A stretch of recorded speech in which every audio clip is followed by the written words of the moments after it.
Hello students, today's next topic is, ठीक है, उसमें एक एक्टिविटीज़ दी गई है। उसमें कह रहा है mark in appropriate column.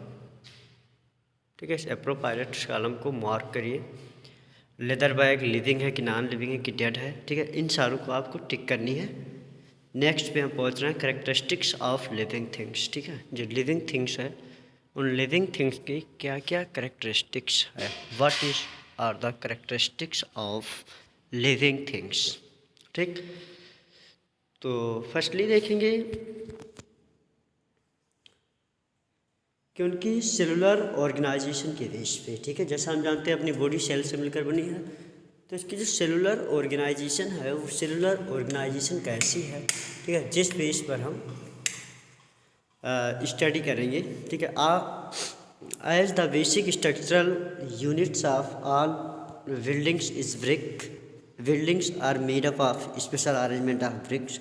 In the same way, bodies of all living beings are made up of definite structural organization called cells. ठीक है, जैसे हम देखेंगे जो सेल है वो अपनी बेसिक यूनिट्स है। जैसे हम देखेंगे जो बिल्डिंग्स है, बिल्डिंग्स जो है वो एक एक ब्रिक से मिलकर बनी है स्पेशल अरेंजमेंट से, वैसे ही जो ब्रिक्स है वो भी डिफिनिट स्ट्रक्चरल ऑर्गेनाइजेशन से मिलकर बनी है, जिसको सेल कहते हैं। Hence a cell is the basic structural and functional unit of life. ठीक है, इस तरीके से हम देखेंगे जो सेल है वो अपनी basic structural and functional unit है लाइफ की। The cells are very small in size. जो सेल होती है वो बहुत ही छोटी होती है। In fact you can fit a million of cells in the full stop of enough in this sentence of। ठीक है, हमारे अंदर लगभग मिलियन ऑफ सेल्स से ज़्यादा है। ठीक है, इस तरीके से हम देखेंगे कि most of the cells can be viewed only under microscope. और जो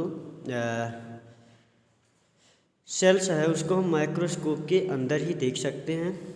इस तरीके से हम देखेंगे कि जो योक है, एग है, ठीक है, उनको हम अपनी नेक्ड आइज से देख सकते हैं, लेकिन कुछ ऐसे भी सेल्स होते हैं जिनको हम देख भी सकते हैं और मोस्टली नहीं देख पाते हैं। नेक्स्ट देखेंगे an organisation made of only one cells called unicellular organism and it is if it is made many cells it is called multicellular organisation. ठीक है, जो ऑर्गेनिजम्स हैं वो सिर्फ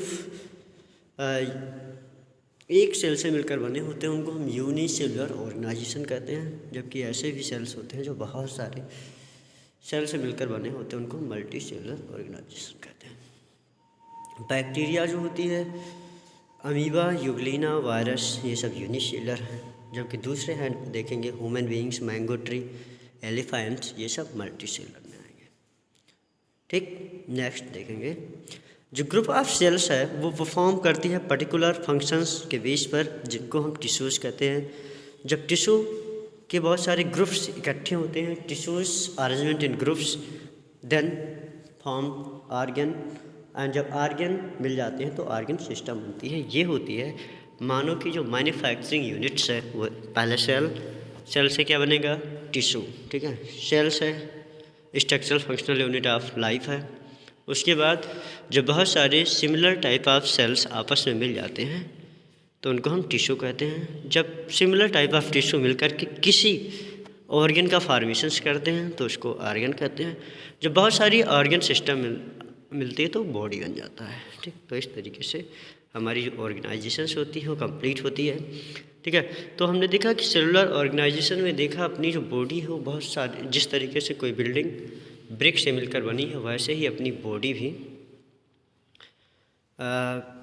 पूरी तरीके से अपनी जो बॉडी है वो भी डिफरेंट टाइप की सेल से मिलकर बनी है। ठीक है, और सेल के नंबर के बेस पर हम देखेंगे जो ऑर्गेनिज्म होते हैं वो दो टाइप के होते हैं, यूनिसेलुलर जिनकी बॉडी एक सेल से मिलकर बनी होती है जैसे बैक्टीरिया, अमीबा, यूग्लिना वगैरह, और कुछ ऐसे भी होते हैं जिनकी बॉडी बहुत सारे सेल से मिलकर बनी, उनको हम मल्टी सेलुलर ऑर्गेनिजम्स कहते हैं। ठीक है, जो ग्रुप ऑफ सिमिलर सेल्स होते हैं, ठीक है, फंक्शन के बेस पर उनको हम टिश्यू कहते हैं। इनके अलावा जो टिश्यू होते हैं वो पर्टिकुलर फंक्शन को परफॉर्म करते हैं जिनको ऑर्गन कहते हैं, और जब बहुत सारी ऑर्गन्स को परफॉर्म किया जाता है तो इसको ऑर्गन सिस्टम कहा जाता है। ओके, ठीक है। नेक्स्ट चीज़ें नेक्स्ट वीडियोज़ में हम आपको बताएंगे। ठीक, इतना आज के लिए आप पढ़िए।